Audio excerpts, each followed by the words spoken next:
ये रूल ही है, इसमें दो मुस्लिम एमपीज़ को लिया जाता है। जिस तरह से मुतवल्ली कैटेगरी से होते हैं, कोई लर्नेड एजुकेशन के सोशल वर्क की कैटेगरी के होते हैं, वैसे ही दो मुस्लिम एमपीज़ को लिया जाता है। अब इत्तेफाक से एक ही मुस्लिम एमपी मैं था, एक राष्ट्रवादी ने डाल दिया फौजिया मैडम को, तो दोनों को लेना उनका वाजिबी था। अब चूंकि हम आए हैं इस बोर्ड के अंदर, तो किसी ने सही कहा है कि ये कांटो भरा ताज है जी, क्योंकि इसमें कुछ करो तो परेशानी, कुछ ना करो तो परेशानी। लेकिन ये है कि अब अल्लाह की तरफ से ये मौका मिला है।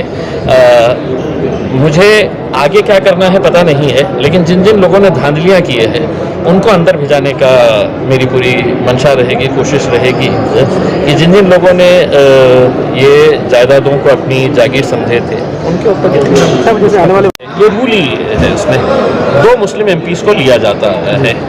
जिस तरह से मुतवल्ली कैटेगरी से होते हैं, कोई लर्नेड एजुकेशन के सोशल वर्क की कैटेगरी के होते हैं, वैसे ही दो मुस्लिम एमपीज़ को लिया जाता है। अब इत्तेफाक से एक ही मुस्लिम एमपी मैं था, एक राष्ट्रवादी ने डाल दिया फौजिया मैडम को, तो दोनों को लेना उनका वाजिबी था। अब चूंकि हम आए हैं इस बोर्ड के अंदर, तो किसी ने सही कहा है कि ये कांटो भरा ताज है जी, क्योंकि इसमें कुछ करो तो परेशानी, कुछ ना करो तो परेशानी। लेकिन ये है कि अब अल्लाह की तरफ से ये मौका मिला है।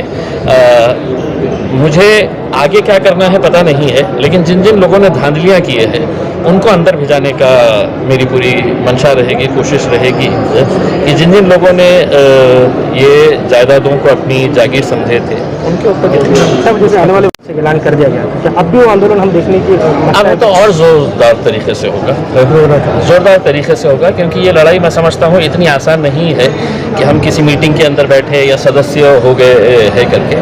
जब तक इन लोगों के ऊपर FIR रजिस्टर नहीं होगा, और ये बात सही है कि ये जितनी भी धांधलियाँ हुई है वक्फ बोर्ड की जानकारी के अंदर रहते हुए हुई है, तो ऐसा नहीं है कि अब हम वक्फ बोर्ड में चले गए तो हमको बहुत वहाँ पर साथ मिलने वाला है या वो पूरा तरीके से कॉपरेट करने वाले हैं। ये जो गोरख धंधे हुए हैं, ये सभी लोग जानते थे कि किसकी इनके ऊपर सरपरस्ती थी, कौन इसके अंदर शामिल थे। तो अब ये है कि एक लड़ाई वहाँ पे लड़ी जाएगी, एक लड़ाई सड़कों के ऊपर। बड़े बड़े लोग हैं, दिग्गज लोग हैं जो बैठे हुए हैं की ज़मीन पर, जैसे कि कुछ नाम इसमें आए थे, बहुत दिग्गज लोग हैं। देखिए, सामने वाले के इरादे अगर नेक हो तो उससे बड़ा कोई